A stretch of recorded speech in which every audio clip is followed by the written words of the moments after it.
반갑습니다. 사도행전 2024 말씀을 나누고 있는 진희경입니다. 오늘도 사도행전에 등장하는 여인들을 만나보려고 합니다. 1세기 당시의 여인들은 현재 우리 시대의 여성상으로 생각하시면 안 되고요. 당시의 여자는 사람으로 여겨지지 않았던 경향이 많이 있었던 것 같습니다. 수를 셀 때 남자만 셌습니다.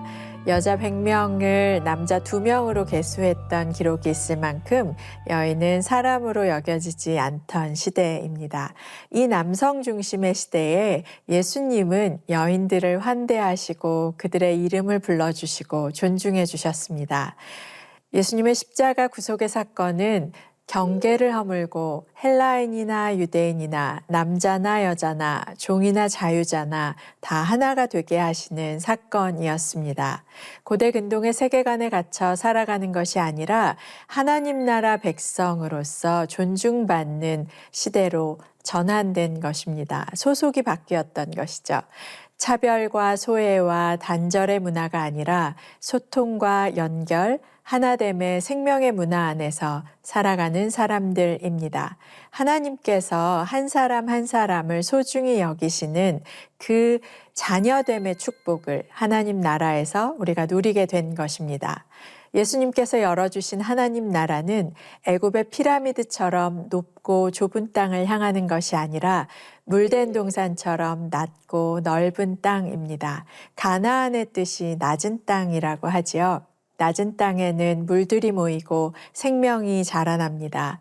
애굽은 좁은 땅이라는 뜻인데 피라미드 꼭대기에 올라가면 가장 좁은 땅이지요. 높이 올라가는 것이 성공인 줄 알지만 실은 가장 좁은 땅에서 올라가지도 내려가지도 못하는 감옥이나 진배 없는 신세가 되는 것입니다. 이 피라미드를 우리는 죽음의 땅 애굽이라고 성경에서 말하고 하나님께서는 우리를 출애굽시키고 싶어 하십니다. 예수님께서는 그 피라미드의 땅, 죽음의 땅에서 우리를 약속의 땅 가나안으로 인도하여 내시는 어린 양이십니다. 사망에 속했던 여인이 생명으로 걸어 나온 사건이 사도행전에서도 등장하는데요. 9장 36절에서 42절 말씀을 읽어보도록 하겠습니다. 욥바에 다비다라 하는 여제자가 있으니 그 이름을 번역하면 도르가라. 선행과 구제하는 일이 심히 많더니 그때에 병들어 죽음에 시체를 씻어 다락에 누이니라.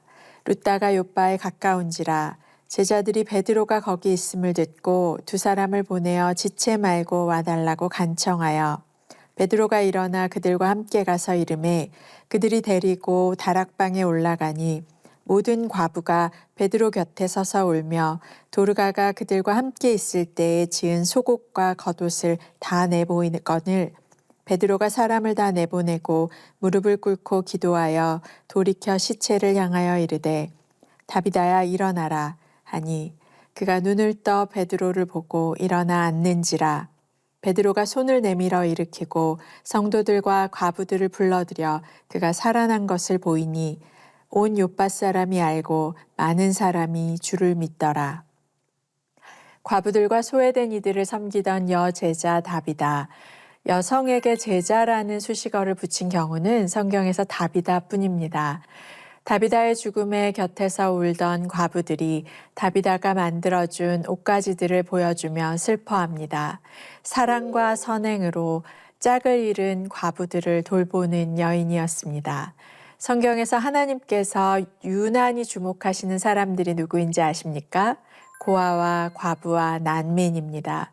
그들을 어떻게 대우하는지를 보시고 그들을 선대하면 복이 임하고 그들을 박대하면 칼과 기근과 연병이 찾아온다고 말씀하십니다. 이들은 어떤 사람들일까요?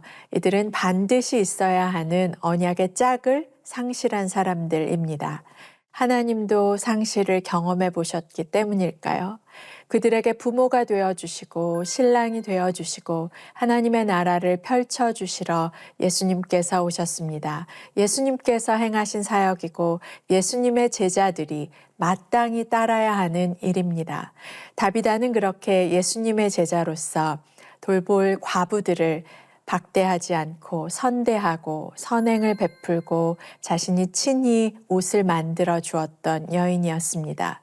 우리에게 제자란 무엇인지, 제자가 무엇을 해야 하는지 알려주는 것 같습니다. 그런 다비다가 갑자기 죽었을 때 이미 상실을 겪었을 과부들에게 또다시 상실의 슬픔이 밀려왔습니다. 욥바에 있다는 베드로에게 찾아가 요청합니다. 초대교회의 여정 속에서 순교와 핍박과 환난과 죽음을 경험한 베드로가 죽은 다비다 앞에서 무슨 생각을 했을까요? 죽은 다비다에게 일어나라고 말합니다. 다비다야 일어나라. 히브리어로 하면 다비다 쿰이었을 것입니다. 어디서 비슷한 말을 들어보지 않으셨습니까? 달리다 쿰. 마가복음 5장에서 예수님께서 회당장의 딸이 죽었을 때 달리다 쿰 소녀야 일어나라 하고 일으키셨던 그 장면이 기억나십니까? 그 자리에 함께 있었던 야고보와 요한과 베드로는 다비다의 죽음 앞에서 그 예수님께서 행하셨던 그 말씀을 그대로 기억하고 따라 행했을 것입니다. 예수님 앞에서 소녀가 일어났던 것처럼 베드로 앞에서 다비다도 일어납니다. 그리고 그 결과 욥바의 많은 사람들이 주님께로 돌아옵니다. 여제자 다비다의 여정처럼 고아와 과부들에게 상실한 마음과 소외된 자들에게 선한 영향력을 끼치는 주님의 제자의 길을 우리 함께 걸어가기를 기도합니다. 함께 기도하시겠습니다. 하나님 아버지, 이 땅의 상실을 외면하지 않으시는 지켜보고 계시고 돌보기 원하시는 하나님, 우리가 주님의 제자로서 주님의 교회로서 마땅히 나아가야 할 그 자리로 그들을 돌보고 품고 그 상실을 토닥이고 어루만지고 주님의 사랑을 전하는 통로로 사용되게 하여 주시옵소서. 예수님의 이름으로 기도합니다. 아멘.